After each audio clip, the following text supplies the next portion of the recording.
técnica en la interfaz ambiente y salud, a cargo de Kelly Escobar Jiménez. Ella es profesora del programa de Sociología de la Universidad del Atlántico, ha trabajado sobre la constitución de sujetos ambientales y las condiciones sociomateriales en la producción del conocimiento, y lidera el grupo de investigación Interfacultades Territorio, Medio Ambiente y Salud. Pues con esto creo que vamos a cerrar con broche de oro una tarde que ha sido muy interesante. Vamos a tener la misma dinámica. Kelly va a acompañarnos durante 45 minutos y ustedes pueden ir haciendo sus preguntas en el chat, y cuando la profesora termine tendremos 15 minutos para dialogar. Entonces, Kelly, bienvenida. Ya tienes todos los permisos que necesitas para compartir tu presentación. Muy buenas tardes, muchas gracias. Buenas tardes, ¿cómo estás? María Fernanda, muchas gracias, encantada de conocerte. Muchas gracias a todos los organizadores y a las organizadoras del evento por esta invitación. De verdad me siento muy honrada de poder compartir con ustedes algunas reflexiones que hemos venido trabajando en Barranquilla desde la Universidad del Atlántico y también previamente cuando realicé mi doctorado en la Universidad de Liège en Bélgica. Entonces, de verdad, muchísimas gracias, y yo quiero compartir unas diapositivas que he preparado para tener una mejor organización de mi conferencia. Entonces, ustedes me dirán si ya pueden verlas. Ahí las vemos. Te recomiendo, Kelly, por favor, que las pongas modo presentación para que tengamos la pantalla completa. Voy a ampliarlas, a ver si puedo aquí de alguna manera.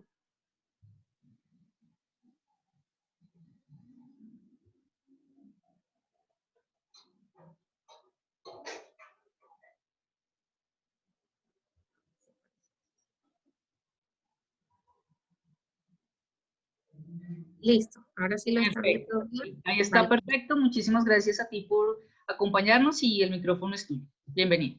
Excelente, muchas gracias. Bien, entonces, efectivamente yo voy a hablarles sobre el tema de la democracia técnica. Es un tema que he venido abordando en mis trabajos de investigación, tanto durante el doctorado como luego de mis estudios doctorales cuando regresé a Colombia y empecé a ser parte del programa de Sociología de la Universidad del Atlántico, que hace parte de la Facultad de Ciencias Humanas de esta universidad. Bien, el tema de la democracia técnica, si nosotros queremos pensar en un concepto para referirnos a ese, se refiere a la búsqueda, a la construcción o al surgimiento de escenarios donde se tienen en cuenta los debates que generan las ciencias y las técnicas. Estos escenarios están en principio definidos por las instituciones del Estado. Es decir, por ejemplo, en Colombia, yo he participado en algunos de estos escenarios que se pretende que sean justamente abiertos a los actores locales que están concernidos, sobre todo en temas ambientales que producen riesgos en la salud. Particularmente recuerdo el caso del ONCA de la cuenca del Canal del Dique, donde yo hago parte como consejera de la cuenca representando las universidades. O también puedo recordar un proceso de diagnóstico para analizar la posibilidad de que la Ciénaga de Mallorquín, que es una laguna costera que queda en el Atlántico, sea declarada como distrito de manejo integral. Entonces, estos escenarios siempre tienen, o por ejemplo los escenarios de consulta previa, cuando en un territorio donde hay reservas étnicas o donde hay comunidades importantes, minorías importantes, se tiene que hacer una consulta previa. Este tipo de escenarios están institucionalizados para favorecer la participación, pero generalmente el debate social no se limita a estos escenarios. Y precisamente en eso consiste la vitalidad de la democracia, que no sean esos escenarios los únicos que limitan el debate social a propósito de las preocupaciones que despiertan las innovaciones, las ciencias, las técnicas, los desarrollos tecnológicos o los anuncios de proyectos que se van a realizar en los territorios específicos, que son particularmente los temas que me interesan desde el punto de vista ambiental, sobre todo. Entonces, como vemos, la democracia técnica entonces aparece para traducir esa insatisfacción frente a situaciones donde la ciudadanía no es tenida en cuenta. Es decir, donde la voluntad popular solo afecta las decisiones políticas a fuerza de oposiciones y contestaciones. Cuando se superan los escenarios o no se implementan los escenarios necesarios para tener en cuenta los actores concernidos por proyectos de intervención, de extracción de recursos, de implantación de infraestructura, que puede generar efectos a los cuales las poblaciones locales temen. Entonces allí se presentan situaciones de oposición, de contestación, movilizaciones, precisamente en los que las poblaciones manifiestan su inconformidad. Lo que propone la democracia técnica es finalmente cómo hacer para que se reconozca la legitimidad que tienen esos ciudadanos, de querer expresarse a propósito de problemas que en principio convencionalmente se supone ellos no deberían tener la palabra. Es decir, no es el dominio de ellos, no tienen una experticia y se supone que ya existen unas agencias especializadas o unos centros o unos institutos que deberían tener el monopolio de la palabra frente a esas situaciones. De salud, de tecnologías, bueno, en Francia, por ejemplo, el tema de la democracia técnica se lanzó a propósito de las consultas sobre los organismos genéticamente modificados. Y específicamente aparece en el 98 con una publicación de Michel Calón, donde él propone la democracia técnica como la diversidad de modalidades posibles de participación de los no especialistas en los debates científicos y técnicos. En ese mismo artículo, Calón propuso 3 modelos para comprender todas esas modalidades en las que científicos, gobiernos y poblaciones concernidas se cruzan, se chocan o incluso cooperan. Y según él, esos 3 modelos son instrucción pública, debate público y coproducción de conocimientos. Cada uno con unos ingredientes bien específicos a propósito de cuánta importancia tiene la ciencia, quién tiene el monopolio de la palabra, cómo resolver los problemas, dónde inicia la configuración de un problema antes de proponer una solución. Bien, y en otro artículo también de Calón sobre las asociaciones de pacientes, esta cosa me molesta, las asociaciones de pacientes en la investigación en Francia, justamente de pacientes con enfermedades raras principalmente, ellos proponen, Calón y Rabé Arizoa proponen que las asociaciones de pacientes, por ejemplo, serían un modelo de coproducción de conocimientos, es decir, un modelo alternativo en el que ni el Estado ni el mercado marcan las agendas de la investigación científica por medio de sus flujos de financiamiento y de sus agendas políticas o de mercado, sino que en el caso de las asociaciones que investigan Calón y Rabé Arizoa, serían los profanos, sobre todo los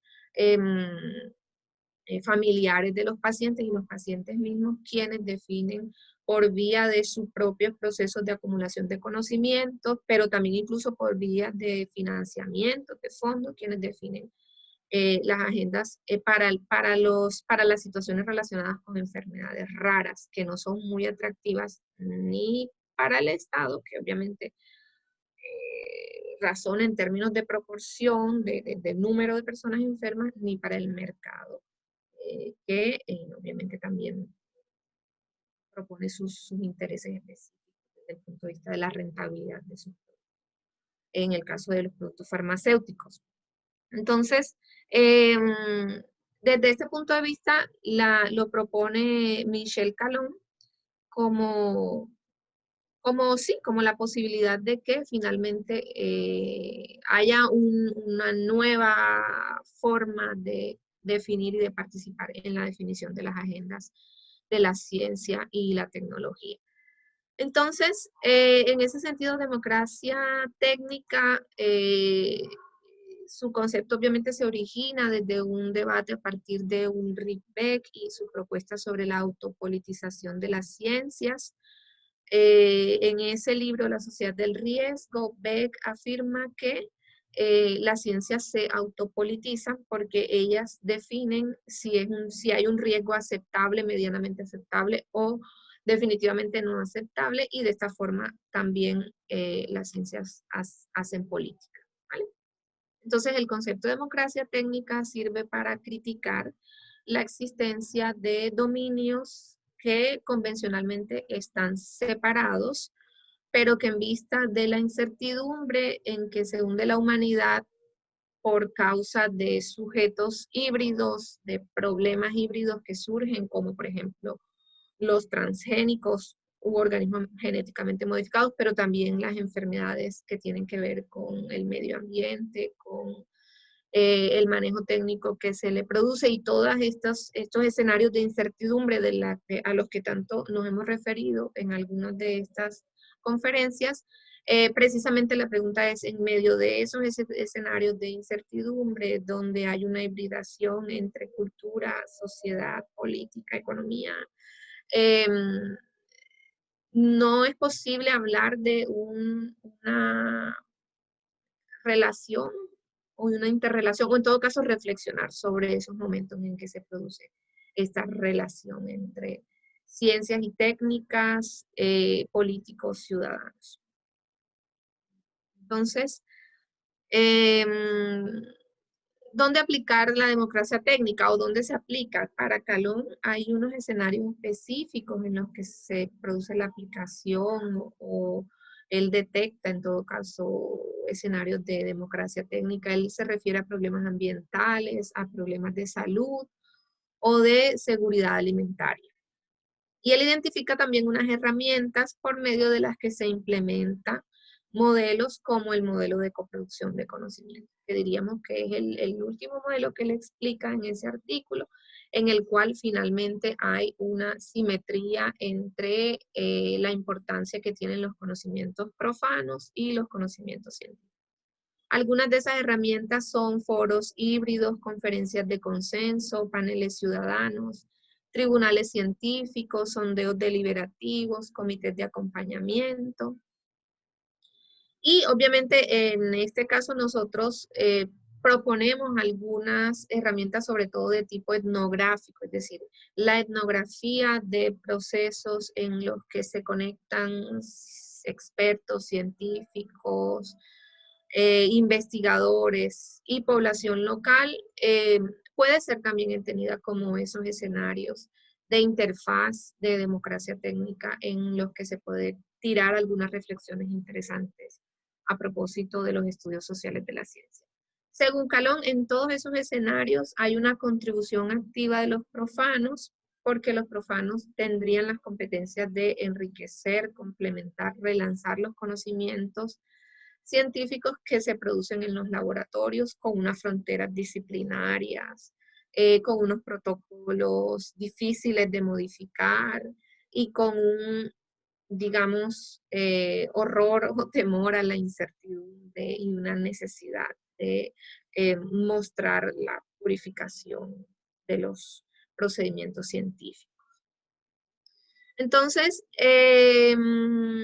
finalmente, cuando Calón se está refiriendo a la democracia técnica, está haciendo justamente referencia a la capacidad para ciertos grupos que son desafiados por un anuncio de un cambio en su territorio, pues si uno lo piensa en términos ambientales, de definirse a través de la producción de conocimientos, de intereses, de riesgos admisibles, de proyectos.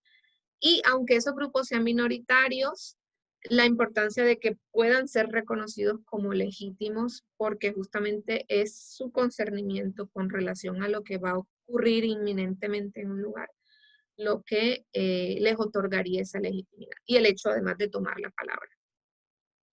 Entonces, en otro artículo a propósito de los organismos genéticamente modificados, Hermit, Marie y Joly proponen que finalmente la democracia técnica se juega en los escenarios que agrupan a los que no hablan, a los que no se sienten representados ni por los partidos, ni por los sindicatos, ni por las asociaciones.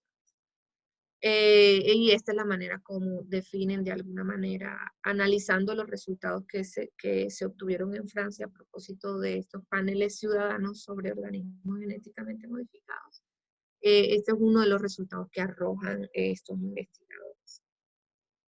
Sin embargo, generalmente cuando nos referimos a la participación, hay una pregunta que surge como preocupación y es cómo confiar en los ciudadanos, en los conocimientos, qué tipos de conocimientos tienen esos ciudadanos para definir el destino a dimensiones de tipo económico que son muy importantes. Por ejemplo, pensemos en el fracturamiento hidráulico y todas las manifestaciones que produjo en el caso de San Martín Cesar. Entonces, como les decía al principio, mi ponencia va a mostrar algunas singularidades de unos casos que progresivamente con los estudiantes del programa de sociología, con el grupo de investigación interfacultades, que está compuesto por ingenieros, por arquitectos, por biólogos, hemos progresivamente estudiado y pues nos interesa mucho que puedan conocer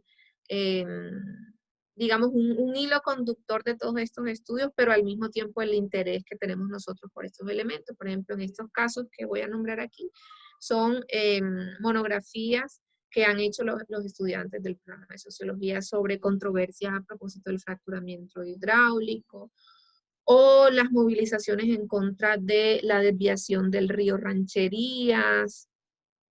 Yo quiero quitar esta cosa aquí, pero no sé cómo se...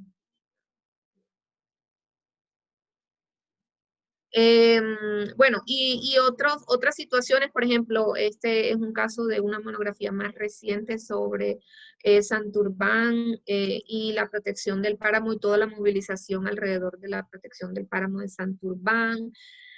O, por ejemplo, cómo se puede confiar en la opinión de los ciudadanos, de los actores locales esta es una fotografía de la Ciénaga de Mallorquín, para definir si los niveles de vertimientos son adecuados, si afectan o no afectan la pesca, a pesar de que esos vertimientos tengan sus licencias.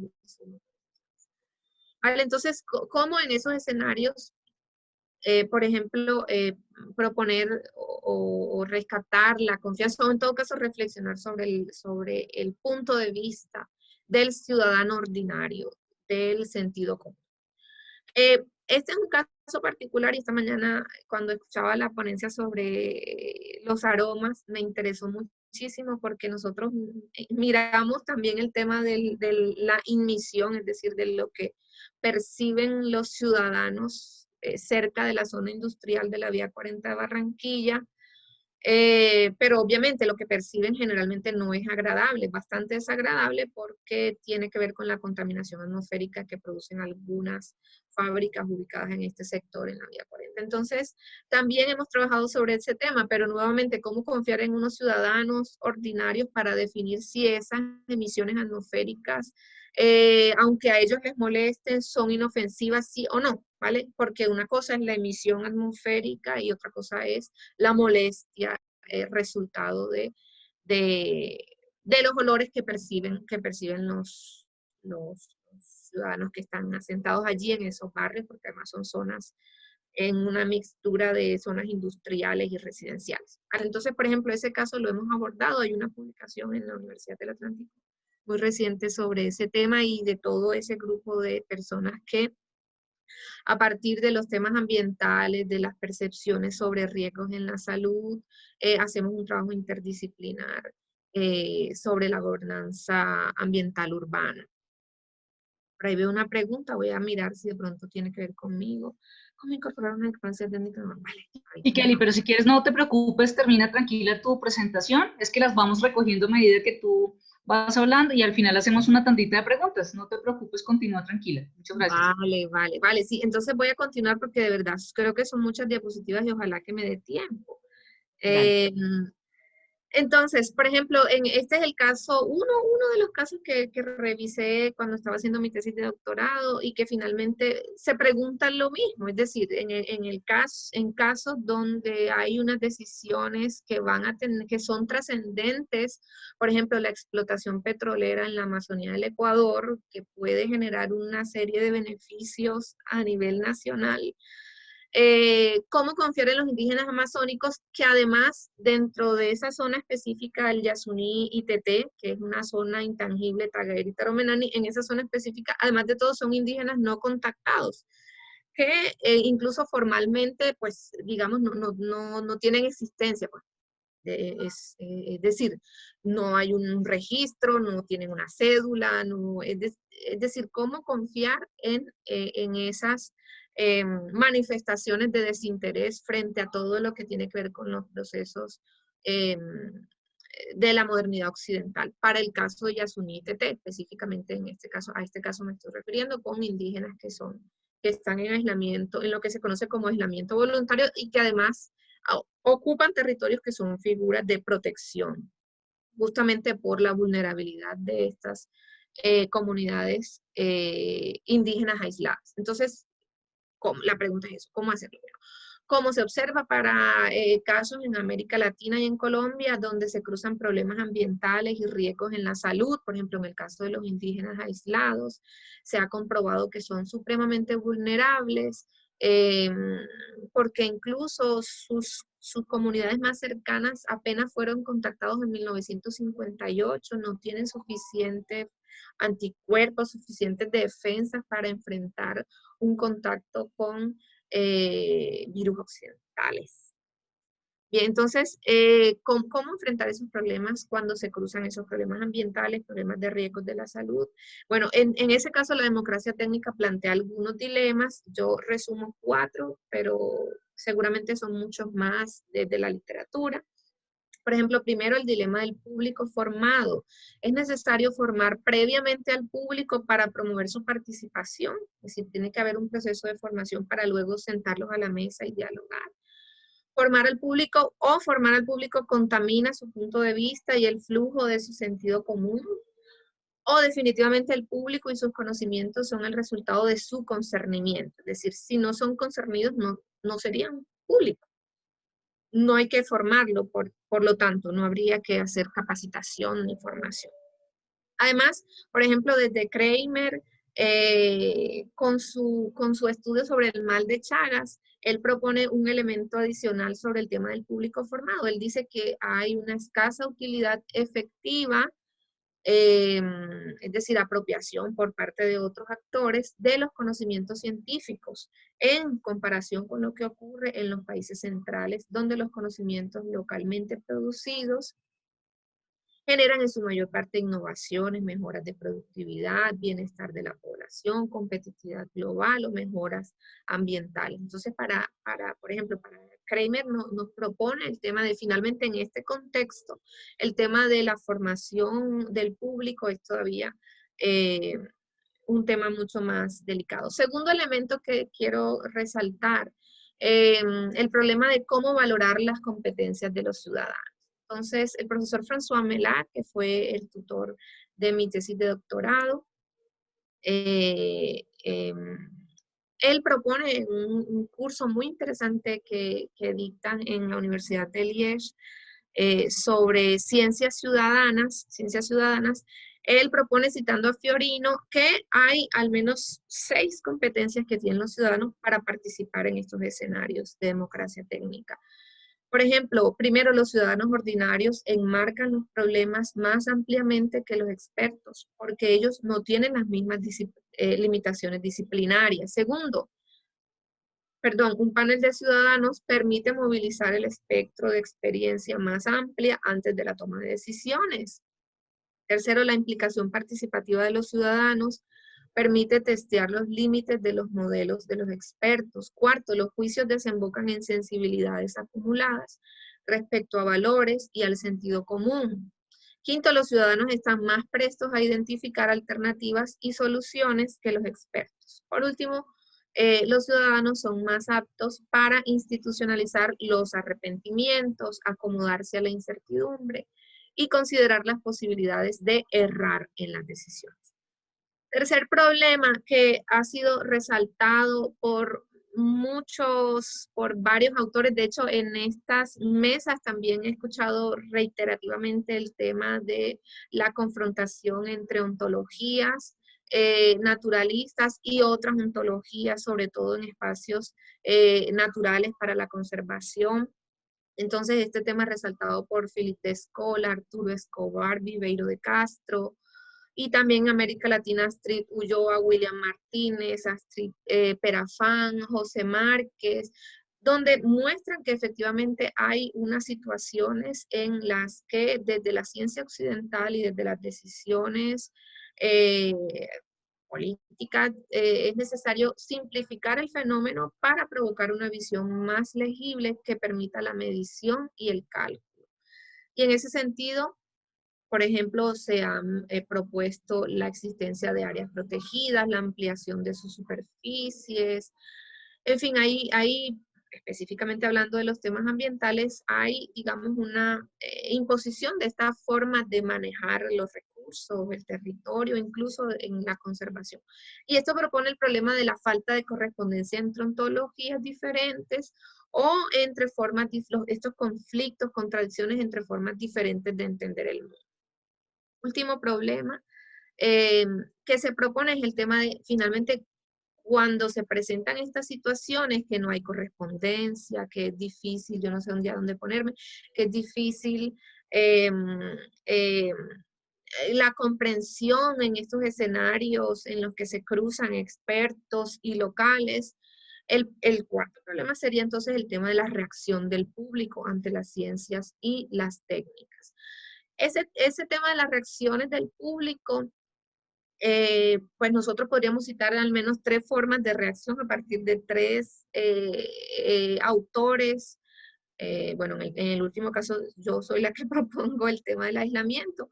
Por ejemplo, específicamente en el caso del Ecuador, obviamente, por ejemplo, desde Hirschman, el tema de finalmente cómo reaccionan las personas, pues ellos se van si no están de acuerdo, o participan, o protestan, o finalmente guardan silencio, son leales. Barbier propone un cuarto tópico, mejor dicho, que es el tópico de la ironía ordinaria, y entonces Barbier dice, bueno, a veces los públicos no están de acuerdo con lo que dicen los médicos, pero no levantan la voz, tampoco abandonan, tampoco son leales, sino simplemente no les interesa, manifiestan una ironía, es decir, se desinteresan, callan, guardan silencio. Y en el caso del aislamiento, en algún momento yo propuse que finalmente estos indígenas aislados en la Amazonía del Ecuador también hacen parte, también se puede analizar cómo es su reacción, puesto que los estados implementaban protocolos, por ejemplo, en Brasil en los años 30, 40, se implementaban protocolos para hacerlos venir a ser parte de los procesos nacionales, de la economía nacional, integrarlos como parte de los estados nacionales, incluso obviamente sus territorios, pacificarlos también, pero ellos reaccionaban lanceando, matando, en fin, no, huyendo, es digamos una reacción que es finalmente el aislamiento. Obviamente para el caso que le refiero sobre el Ecuador. Bien, entonces lo que nosotros hemos hecho es proponer un concepto muy operativo que sería el concepto de interfaz, que nos sirve básicamente para ir a esos sitios. Por ejemplo, en mi trabajo de doctorado fueron las estaciones científicas en el Ecuador, en la Amazonía, donde confluyen poblaciones locales, científicos, pero también hay obreros de las compañías petroleras, en fin. Entonces, hablar de estas situaciones de interfaz, entendiéndolas como situaciones con varios niveles de complejidad, desde el punto de vista de la posibilidad de la democracia técnica. Por ejemplo, su manejo ambiental y territorial es complejo, porque allí se superponen varias categorías de administración territorial y múltiples usos. Existe una confluencia de actores que sostienen prácticas contradictorias y sobre todo movilizan formas de conocer el mundo que son contradictorias, incluso incompatibles o definitivamente se ignoran. Hay decisiones científico-técnicas que deben ser tomadas, que producirán cambios inminentes, que enfrentan oposición, confrontación, temores, silencio, incluso desinterés por parte de los actores locales. Las consecuencias de esas decisiones son reales. Yo pienso que hay que resaltar este elemento. Las consecuencias de esas decisiones son reales y afectan, y generalmente afectan a los más vulnerables en el panorama de los actores. Entonces miremos ahora sí un poquito más a fondo, no mucho, no le prometo mucha profundidad porque la idea es mirar un poco singularidades de varios casos. Miremos un poco más a fondo los problemas que estos plantean, es decir, que estos elementos de los dilemas con relación a la democracia técnica plantean en situaciones específicas. Por ejemplo, primer caso, un caso en el que hemos trabajado en la vereda La Secreta, en el Magdalena, que está ubicada en la Sierra Nevada de Santa Marta y hace parte del corregimiento Siberia de Ciénaga Magdalena, una vereda de alrededor de 500 pobladores que son además sujetos de reparación colectiva. Allí se desarrolló un proyecto financiado por Milciencias entre 2018 y 2019. Durante este 2020, a pesar de la pandemia, hemos hecho un proceso de vigilancia de verdad muy accidentado a ver cómo va el proyecto. Y básicamente fue la reacción a una solicitud que hizo esa comunidad en un proyecto de ideas para el cambio. Ellos solicitaron proyectos para el autoabastecimiento y potabilización del agua, recurso del cual carecen durante el verano, afectando sus cultivos de café, frutales, hortalizas, pero además su vida cotidiana, porque cuando hay sequía tienen que irse a Ciénaga, a vivir a Ciénaga, puesto que no tienen cómo vivir allá. Es decir, los que pueden salir, salen, sobre todo los más ancianos tienen que quedarse. Bien, entonces el proyecto consistió en construir 51 sistemas intradomiciliarios de almacenamiento y potabilización, tanques de almacenamiento y luego dentro de sus viviendas en las parcelas, tanques de filtración primero y desinfección después, para promover un uso comunitario de sistemas intradomiciliarios. Sin embargo, el auditor del proyecto afirmaba que más que la solución técnica, lo importante en este caso es la solución social, o mejor dicho, la influencia que causa, el impacto social que causa este tipo de proyectos. Él propone que la sensibilización con relación al cuidado de las cuencas y la calidad del agua, el empoderamiento por medio de la acumulación de conocimientos sobre el estado de las fuentes hídricas, es importante en estos escenarios para convocar aliados, para que la comunidad local pueda convocar aliados públicos y privados que aporten recursos en el respeto de su derecho del acceso al agua. Por ejemplo, en los talleres de bienes comunes, ellos reconocían que el agua era un bien común, pero también otros tipos de bienes comunes en su comunidad. Bien, y efectivamente el tema social era un tema importante. Por ejemplo, en el censo que se realizó, se identificó que la mayoría de personas a nuestra llegada, es decir, antes de la implementación de todo el proceso, de todos los talleres, calificaban el agua como buena. Para ellos, en un 62% la calidad del agua era buena y además pensaban en un 56% que consumían agua potable. Efectivamente, frente a esto, la intervención, si uno la quiere describir de manera más minuciosa, consistió en hacer etnografía, en un censo, en hacer talleres sobre diferentes tópicos, desde tópicos ambientales hasta tópicos de sostenibilidad de ese sistema intradomiciliario de abastecimiento de agua comunitario, formación y creación de documentos audiovisuales, muestreo de aguas y obviamente la construcción de los sistemas. Específicamente los investigadores del Centro del Agua se concentraban mucho y en varios talleres fueron reiterativos en mostrar, por ejemplo, las placas de Petri donde chicos de color blancuzco evidenciaban los resultados de los muestreos de agua. La mayor parte del agua de la secreta, según el índice de riesgo de calidad de agua, presenta un nivel de riesgo entre alto e inviable sanitariamente. Es decir, mostrar que finalmente he aquí el resultado. Miren, hemos hecho muestreo en varias fuentes y el resultado es que hay una inviabilidad. Sin embargo, bueno, también obviamente el tema de las enfermedades se resaltaba mucho, todas las enfermedades que causa la falta de acceso al agua potable y saneamiento básico. Era un tema sigue siendo en las visitas de vigilancia un tema muy reiterativo. Sin embargo, la última visita hicimos la semana pasada, por suerte, para poder decir aquí qué fue lo que encontramos. En la última visita, por ejemplo, recogimos los siguientes testimonios.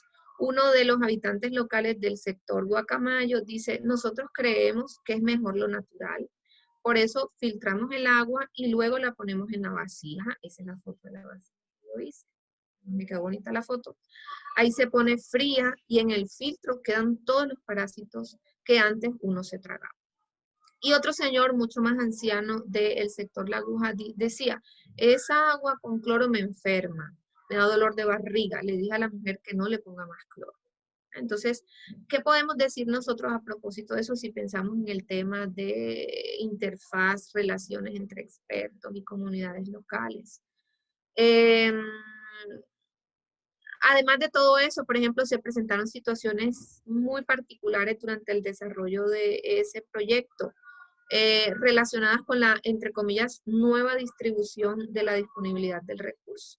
Por ejemplo, en un caso captábamos en nuestra etnografía una discusión donde decía Nemo: me dijeron que debo quitar los tanques de mi predio porque tuve un problema con Joel. Él me tiene que pasar agua de arriba para que se llenen mis tanques acá abajo.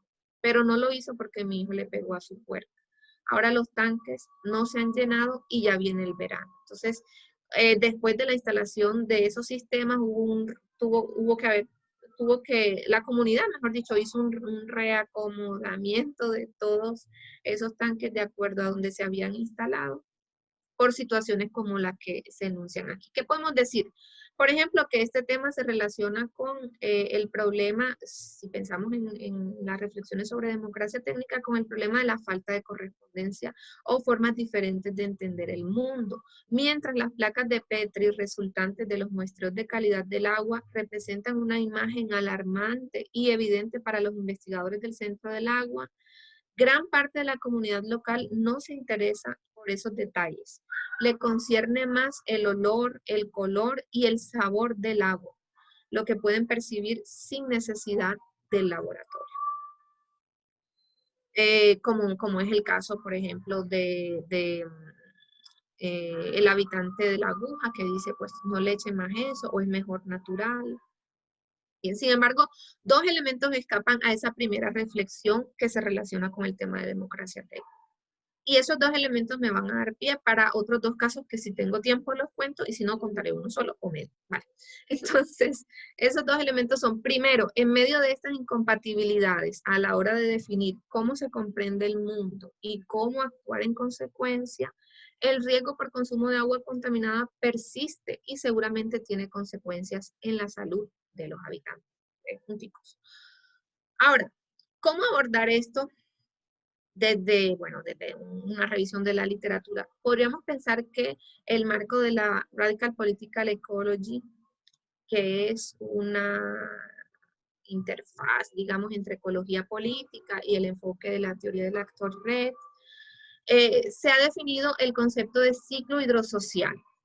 ¿Para qué nos ayuda ese concepto? Para mostrar que la solución de los problemas, como la crisis del agua, no depende de una visión tecnicista del problema. El concepto tampoco sugiere una mirada solamente microsocial o microsociológica, si ustedes quieren. El problema del agua, porque el problema del agua incluye también debates científicos como la mercantilización del agua, la extensión del neoliberalismo, la transformación de las relaciones naturaleza-sociedad. Además, los procesos hidrológicos están moldeados por las instituciones y las actividades humanas. Los datos y los conocimientos hidrológicos están construidos de manera subjetiva. El agua es reconocida de manera diferente por cada cultura. En fin, las características materiales del agua influencian las relaciones sociales. En otras palabras, en los colectivos, las relaciones sociales pueden ser desiguales y los agentes sociales, naturales o relacionales tienen poderes diferentes, ¿vale? Entonces, ese elemento me da pie para mostrar el segundo caso, el tema de, finalmente, hay relaciones que pueden ser desiguales. ¿Cómo pensar ese tema a propósito del el ambiente, a propósito del acceso que tienen los habitantes locales a un agua de calidad o a escenarios de calidad donde poder sobrevivir? Por ejemplo, como los pescadores del Distrito Regional de Manejo Integrado Complejo Cenagoso, Ciénaga de Zárate, Malibú y Veladero. Entonces, este trabajo, a propósito de el cambio climático y la regularización de la propiedad rural, ¿vale? Tiene mucha relación, o mejor dicho, se ha logrado gracias a una beca que MinCiencias otorga a un joven investigador, Rubén Gutiérrez, egresado del programa de Sociología, y bajo mi asesoría, o mejor dicho, con mi acompañamiento, el trabajo a propósito de la ciénaga ha sido de verdad muy interesante. Lo que muestra la imagen es la sequía que atravesó la ciénaga entre 2014 y 2016-17. Este es un área protegida, unas 64,000 hectáreas. Y ese área protegida implica una serie de dificultades muy importantes, de las cuales nos interesa el tema de la naturaleza del playón. El playón es, pues, aquí hay una imagen del playón, mucho más grande por la sequía, pero muy variable. Ahora, ¿por qué es interesante eso de, comillas, la naturaleza del playón? Porque su inestabilidad, tan difícil de captar por las instituciones modernas de gestión del territorio, depende del agua, de la tierra, de su presencia y ausencia, así como del resto de entidades que frecuentan el playón, que habitan el playón, que explotan, si ustedes quieren, peces, ganado, propietarios, pescadores, contaminación, títulos de propiedad. El trabajo consistió en narrar la historia de los conflictos ambientales. Este es el segundo caso del que le estoy hablando, recordemos, a partir de dos conceptos, despojo y agencia. Por ejemplo, dentro de este trabajo hay, a propósito del despojo, el siguiente fragmento que quiero leerles. Dice, desde el siglo XVII hasta el siglo XX, los habitantes de los playones se enfrentaron a los colonizadores y terratenientes, ahora agremiados en la Asociación de Comuneros, que buscaban ampliar la frontera agropecuaria apropiándose de la zona de humedales, restringiendo su uso a la práctica ganadera. Esa lógica de propiedad delimitada y estática entró en contraposición con la visión de uso del territorio que tienen los pescadores locales, quienes señalan que los playones no tienen dueños, son tierras libres desde tiempos inmemoriales y que el que quiera puede llegar a usarlos siempre y cuando aprenda a convivir con los otros.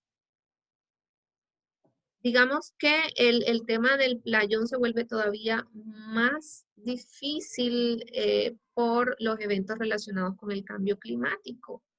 La sequía dejó a los pueblos Cerro Grande, Zárate y Buenavista sin agua, y la poca que quedó en las ciénagas se tornó de un verdor y un hedor que eran señal de que estaba descompuesta y no se podía consumir. Fue una tragedia humanitaria.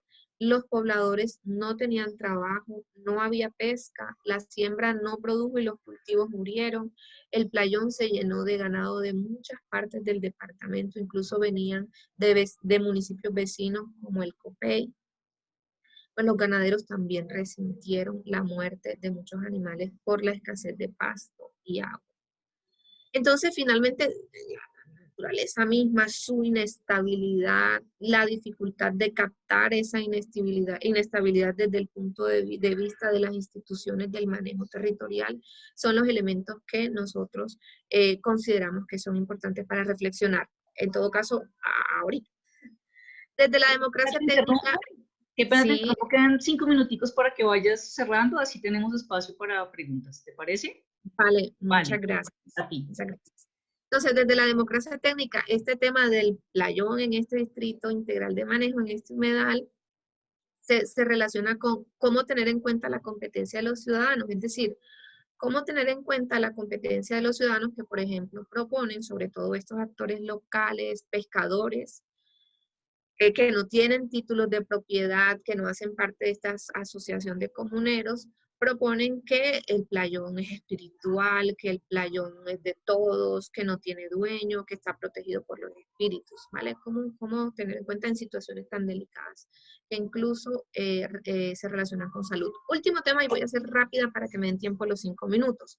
Humedales y salud. Nosotros hicimos un trabajo sobre dengue, zika y chikungunya, fue un trabajo muy aproximativo gracias a una red eh, conformada por varias universidades y varios expertos en temas relacionados con la salud del medio ambiente, y nosotros teníamos la parte social en el programa de sociología junto con el profesor Adriano Díez. Es una situación muy similar a la del playón, pero a esta situación se añade el tema de los efectos del cambio climático, no en términos solo de sequía, sino de el impacto en la proliferación de vectores de enfermedades como dengue, zika. Por ejemplo, nosotros trabajamos sobre el caso de Santo Tomás. Miren, este Santo Tomás, esa es la ciénaga, pero todo lo que se ve allí son especies invasoras. Y también trabajamos sobre el caso del embalse del Cerrón Grande en El Salvador, donde también hay unas especies invasoras muy presentes en todo el embalse, y hay unas intenciones, en este caso el embalse es un área protegida, hay unas intenciones de hacer un manejo desde el punto de vista productivo con estas especies, pero la comunidad no está muy de acuerdo porque en el caso, una de las especies es el pato chancho, ellos dicen es que el pato chancho no se come y no ha habido forma de convencerlos de que no hay problema, que sí se lo pueden comer. De hecho, incluso hay incertidumbre sobre el mismo tema. Bien, entonces, por ejemplo, en el caso del cerrón grande se insinúa que algunas formas de control de las especies invasoras pueden ser el consumo humano del pato y el uso de la ninfa como abono, pero esto despierta mucha incertidumbre porque para algunos habitantes locales el tema de la contaminación, el tema de la carga parasitaria del pato les preocupa frente a esas opciones de solución. Entonces, nosotros proponemos, por ejemplo, para este caso de Santo Tomás, que nos parece muy importante, encontramos, por ejemplo, las siguientes narraciones con relación a la enfermedad. Algunos entrevistados explicaron que cuando se sienten enfermos utilizan remedios caseros para curarse, y en caso de que el malestar persista por mucho tiempo van al médico. Es una costumbre similar la que fue documentada por Barajas en un encuentro como este, por allá en el 2000, también de la Red de Estudios Sociales, en el caso de la vereda El Carreño, municipio de Sotaquirá, Boyacá, con el agravante de que en ese lugar la asistencia al médico era la última opción. Cuando ya no hay otra solución al problema, dice el texto de Barajas, en ese maravilloso libro sobre cultura científica y saberes locales, dice, en consecuencia sus informantes relatan algunas muertes de las cuales ellos culpan al personal médico. Este es para el caso que documenta Barajas. En el caso que nosotros exploramos en Santo Tomás, había también una situación muy similar. No quieren ir al médico, otros decían, ¿para qué? Si siempre nos medican acetaminofén y ya no sabemos si es dengue, zika o chikungunya, porque finalmente el medicamento siempre es el mismo. Además de todo, detectamos que en los remedios caseros se reportó en 3 casos el uso de un caracol que un grupo de biólogos de esa red estaba investigando porque posiblemente era un vector que transmitía enfermedades, un vector, perdón, de enfermedades intestinales. Y en esa localidad se utiliza como purgante. Eso, digamos, queda allí como para la revisión de que continuaron esos biólogos que trabajaban sobre ese caracol. Y en el caso del Cerrón Grande, por ejemplo, recopilábamos la siguiente información en medio de la etnografía, de las entrevistas y del trabajo de campo. Por ejemplo, para los locales generalmente no existe una relación de causa y efecto entre el mosquito y las enfermedades, y esta percepción surge de la experiencia cotidiana de contacto diario de toda la población con el mosquito o con la contaminación. Se manifiestan expresiones como la siguiente. Ellos decían, si los mosquitos nos enferman, todos estaríamos muertos porque ellos nos pican todos los días. Por ejemplo, los pescados del embalse no nos enferman porque es lo que comemos todos los días desde hace mucho tiempo. También dicen que los zancudos son los que nos enferman. Por eso, pero eso no es tan cierto porque hemos vivido aquí 20 años cerca del embalse y aquí estoy contando. Entonces, digamos que esos elementos los hemos ido recopilando para poder hacer un análisis sobre el tema. Entonces, desde ese punto de vista, el tercer caso, que es el caso de estas embalse de Cerrón Grande, Ciénaga de Santo Tomás y el tema de la proliferación de vectores y de las enfermedades como dengue, zika y chikungunya, las relacionamos con el problema de cómo tener en cuenta a un público. Es que la formación es importante, cómo cambiar la comprensión de la naturaleza que tienen los actores es necesario. Son viejas preguntas y viejas respuestas. Y aquí voy a concluir con mis dos reflexiones que quiero lanzar. ¿Cómo favorecer la democracia técnica en temas tan delicados como la crisis del medio ambiente y la salud de las poblaciones locales? Arias y Bloch proponen, para el caso de la geografía crítica urbana, dicen ellos, como Dewey reconoció desde el principio, lo que se necesita es la capacidad de detectar cómo la democracia urbana, los públicos en plural, llegan a constituirse en torno a situaciones urbanas específicas, controversias y asuntos de interés sociotécnico compartido. Sin embargo, en casos como los que les he comentado, en un mundo menos anónimo que el de la ciudad y más hostil como el campo colombiano, un granito de arena podría ser esforzarse en conocer cuáles son esas múltiples percepciones de la naturaleza, de la enfermedad, del entorno, de la salud, de la calidad del agua. ¿Para qué? Pues para que quienes promueven y aseguran la salud y la seguridad de las poblaciones más vulnerables comprendan qué piensan las personas y cómo responden ante los problemas.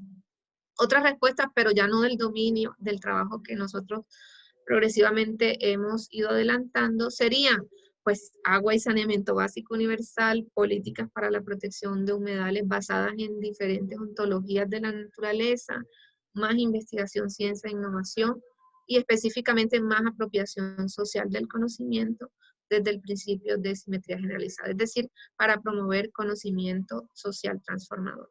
Yo pienso que no tengo nada más que decirles, sino escuchar sus preguntas si hay. Muchas gracias.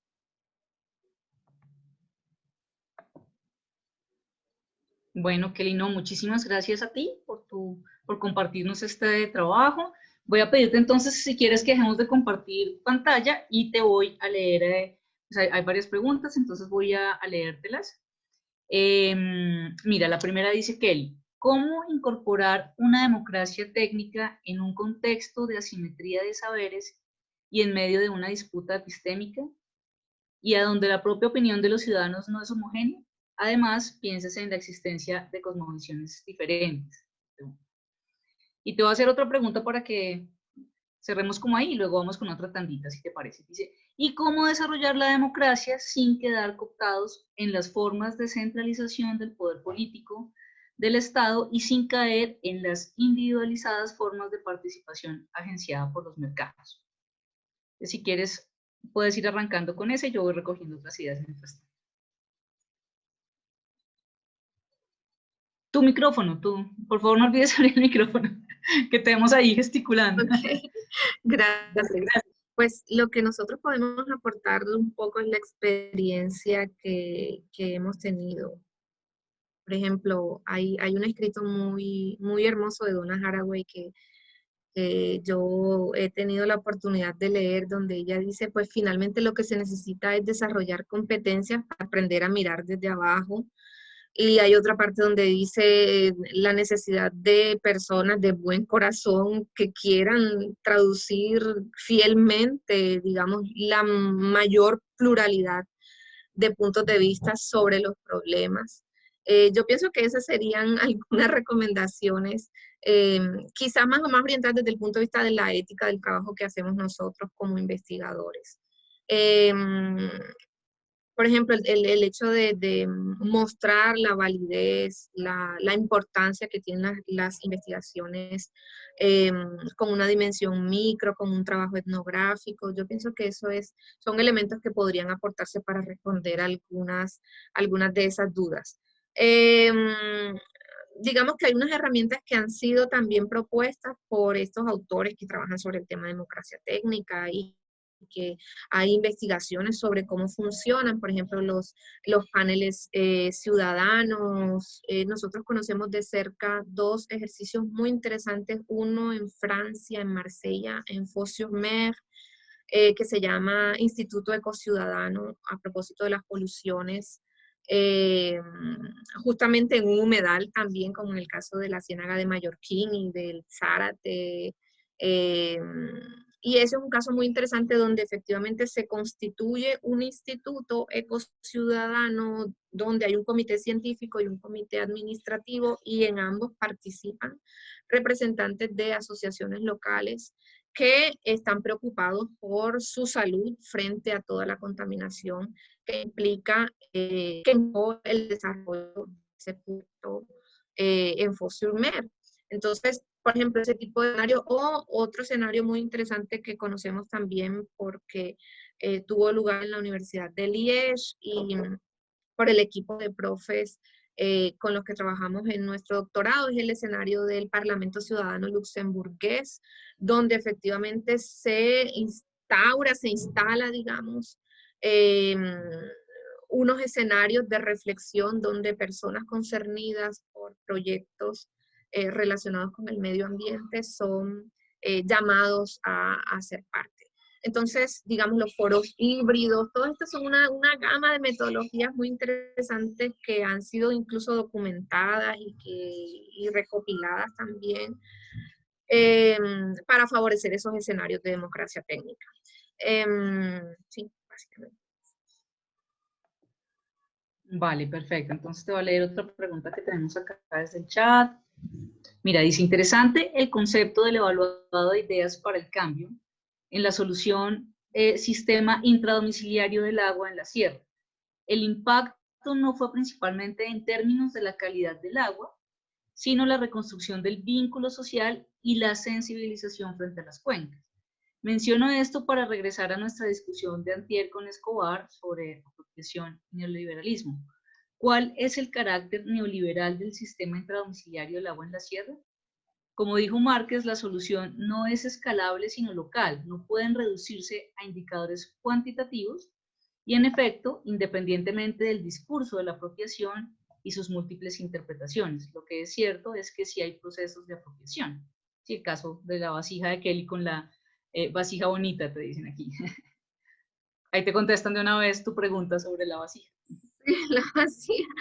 Sí, efectivamente, es decir, es un caso muy, como digo, es un caso muy reciente, es decir, en el 2020 nosotros necesitamos hacer todo el seguimiento de lo que ocurrió después de la implantación de los sistemas intradomiciliarios, pero la pandemia, digamos que molestó todo.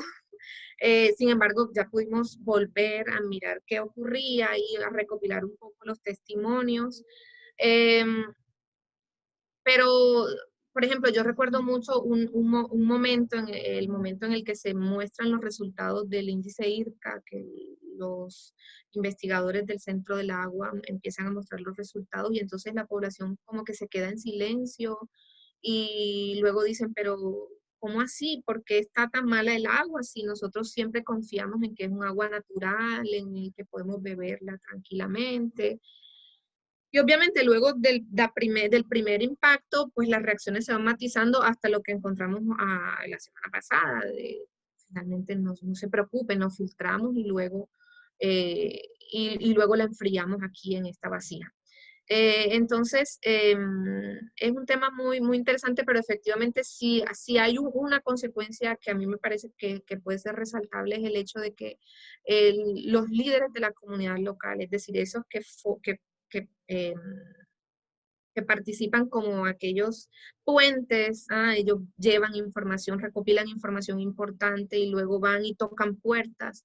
Ellos dicen necesitamos tener esos resultados cuando todavía no se había cerrado el problema. Decían, ya tienen los resultados del laboratorio, necesitamos tenerlo porque esto necesitamos llevárselo efectivamente a las autoridades y decir, mira, aquí hay un problema que no se soluciona obviamente con una solución puntual, sino que debe haber una intervención eh, digamos, estructural para solucionar el problema de nuestro acceso al agua y a la falta de saneamiento básico.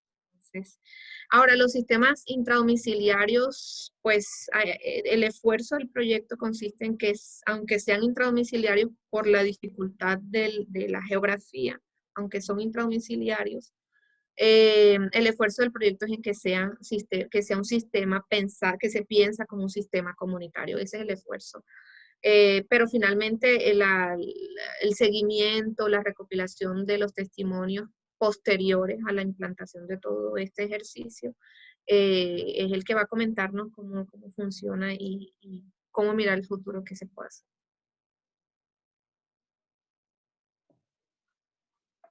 Bien, gracias. Perfecto. Entonces, te quiero hacer aquí nos mandan algo muy sugerente y dicen, bueno, a propósito de lo que tú nos señalabas de la idea de la gente frente al mosquito y la transmisión, hay cosas como analogías, ¿no? Que podría decir, sería como decir que he fumado toda la vida y no tengo cáncer, y eso no necesariamente se vuelve un límite del poco conocimiento, de la erosionalidad o de lo exótico de quien lo dice, ¿no? Te plantean eso ahí como a propósito de las demandas por los derechos, ¿no? No sé si quieres como con este comentario ampliar algo más ya para cerrar. Sí, claro, para nada la intención es mostrar que es exótico el testimonio y que miren lo raro lo que dicen por allá y lo que dicen por acá, sino simplemente mostrar que uno de los tópicos de la democracia técnica es cómo finalmente objetivar esas subjetividades y mostrar que son legítimas y que es importante conocerlas. Por ejemplo, en el caso de las molestias olfativas, no hay movilizaciones como las hay a propósito de Santurbán. En Barranquilla no se levantan en contra de la zona de la vía 40. Pero efectivamente, cuando uno va a las casas de las personas, dicen es que me molesta mucho, es que no puedo comer a esa hora porque a esa hora es cuando abren la chimenea y empieza a salir el olor.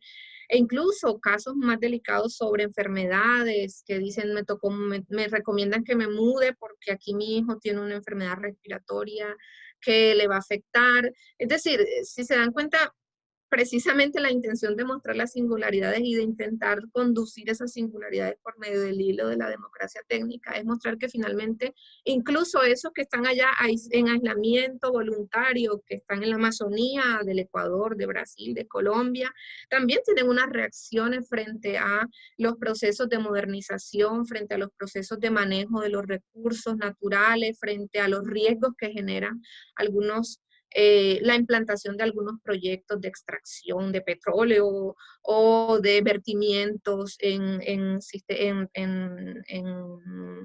ciénagas o en humedales. También tienen unas reacciones. Entonces, desde todas esas reacciones, lo interesante es mirar mirarlo simétricamente, es decir, como personas que finalmente se sienten afectadas o que quizás ni siquiera les interesa, pero que la ciencia, allí también hay un aporte, dice, atención, allí hay un problema y pueden estar afectándose, aunque no les interese, aunque no lo sepan. Perfecto, Kelly. Bueno, te agradecemos muchísimo y pues honrando el compromiso del tiempo, entonces ya vamos a dar cierre a esta jornada con tu participación. De nuevo te agradecemos con todo el afecto. Gracias a ustedes. No, pues tanto a ti como a todos los que nos acompañaron en esta jornada, como dije al comienzo, pues cada vez aprendemos más, estamos viendo cómo se van abriendo pues cada vez más líneas dentro del campo de estudios sociales de la ciencia, que es pues lo que nos congrega aquí. Entonces agradecer a todos su compañía y recordarles pues que mañana continuamos con nuestro último día y los esperamos también a todos pues para ya dar cierre oficial a nuestro coloquio. Antes de nuestro encuentro, por supuesto, el sábado, al que los quiero volver a invitar porque creo que es muy importante. Toda esta semana nos ha demostrado que es muy necesario y urgente crear una red que nos permita hacer este intercambio que hemos tenido en esta experiencia del coloquio. Entonces, no siendo más, abrazos a todos y les recuerdo entonces que mañana los esperamos a las 8. Que estén muy bien. Gracias, adiós.